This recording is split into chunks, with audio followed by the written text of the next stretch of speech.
Since Monster Hunter Wilds has dropped, people have been saying it's horrible in every possible way. Performance, monster selection, weapon changes, that it's too easy or too different, or that there's just not enough endgame content. To be honest, everyone's got some crap to say about it. And look, criticism is perfectly normal and acceptable, alright? Monster Hunter fans have always been opinionated.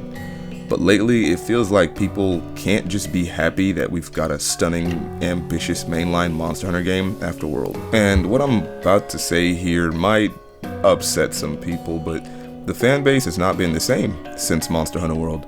Now before y'all start typing out paragraphs, look, just listen to me. There's no denying that Monster Hunter World put this series on the map globally. It exploded the franchise, it sold over 20 million copies, it brought in millions of new hunters. I mean, without World, we probably don't get Rise or Wilds at the scale that we got them now. The release of World was a generational leap and did great things for Monster Hunter. But when a niche franchise goes mainstream, the culture tends to shift, and with that growth comes lots of noise. As of recently at least, it seems every time a new Monster Hunter title drops, the previous one becomes sacred. It happened with Freedom Unite, with 4 Ultimate, Generations, World, and Rise, and now it's happening with Wilds. Fans of the previous game nitpick the new one to death. The monsters aren't as good, it's too easy, they changed my weapon, it just doesn't feel like Monster Hunter. Whatever your reason may be, just be so deadass. You finished Master Rank Iceborne or Sunbreak, you fought Elatrion, Primordial Malzeno, the toughest monsters of the modern era, and now you're judging a 9-month-old base game's high rank like it's supposed to match that? If you're a real Monster Hunter fan, or at least a long-time fan of the series, you should know that the games have never worked like that. The base game builds foundation, and the expansion raises the difficulty ceiling. The high rank in most base titles have historically been accessible, they're easier. The real difficulty comes in the expansion or the end of high rank. Okay, and just sort of as a disclaimer, I just want to say, I'm not glazing, alright? Wilds has its issues, and I can acknowledge that. The PC performance at launch was rough, some players had to tweak settings and install drivers and all this other shit just to be able to stabilize their frames, and that's just not ideal, y'all. And there's definitely some weapons out there that feel like they lost their identity. Certain moves got trimmed, and balance isn't perfectly even, like, at all, at least not at the launch of the game. A few monsters definitely don't hit as hard as veterans expected, and those are some valid conversations. But saying the game as a whole is bad, saying it's the worst entry ever, like Capcom forgot how to make a Monster Hunter, y'all, that's wild. Y'all gotta remember, Wilds is the culmination of like 20 years of Monster Hunter installments. The ecosystem depth, environmental transitions, AI behavior, seamless map design, philosophy evolving from the groundwork of other Monster Hunter games. You can feel the lineage from 4U to World to Rise to this. Wilds didn't abandon the formula, it refined it and made it its own thing. And just look, keeping it a $150, y'all, World is where everything changed. It brought in new players who really only know Monster Hunter through the lens of World. And for some of them, World is true Monster Hunter. But here's the thing, World itself was controversial at launch. Veterans said it was too streamlined and too cinematic and just too different, which is a weird criticism, but I've heard it so many times.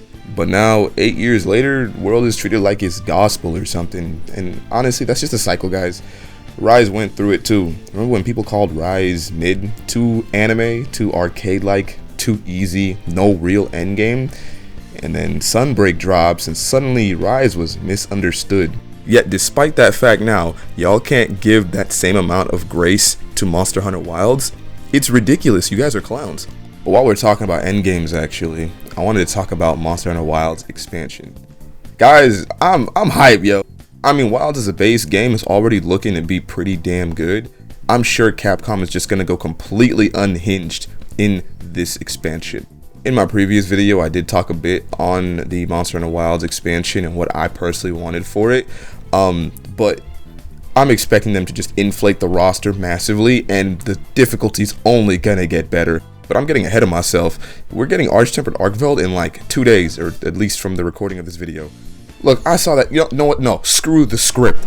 I saw that trailer, and I genuinely cannot wrap my head around how he's using Guardian Wilk like it's a natural ability. that makes you question so much things. Like, are Guardians even constructs? Was Xeno'jiiva really even an alien? Why is he wielding the Wilk so fluently? Is he truly the same species from like 10,000 years back? Yo, I got so many theories, and I can't wait to see what Capcom does with this expansion. Okay, I was just thinking about this actually. Are we gonna get Guardian Elder Dragons? There's so much they can do with this system.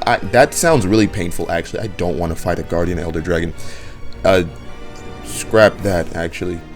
But look, I think I've made my point fairly clear now. Monster Hunter is very close to my heart, guys.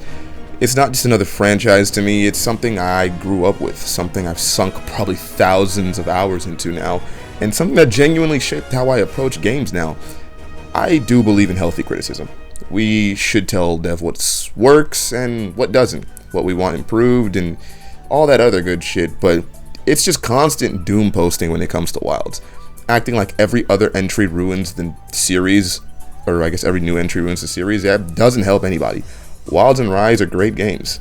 They have their flaws, yes, but so does every other Monster Hunter.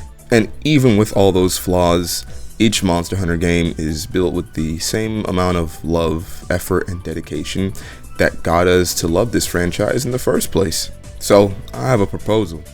Instead of arguing about whether Wilds is dead or ruined, why don't we do what Monster Hunter players are best at doing?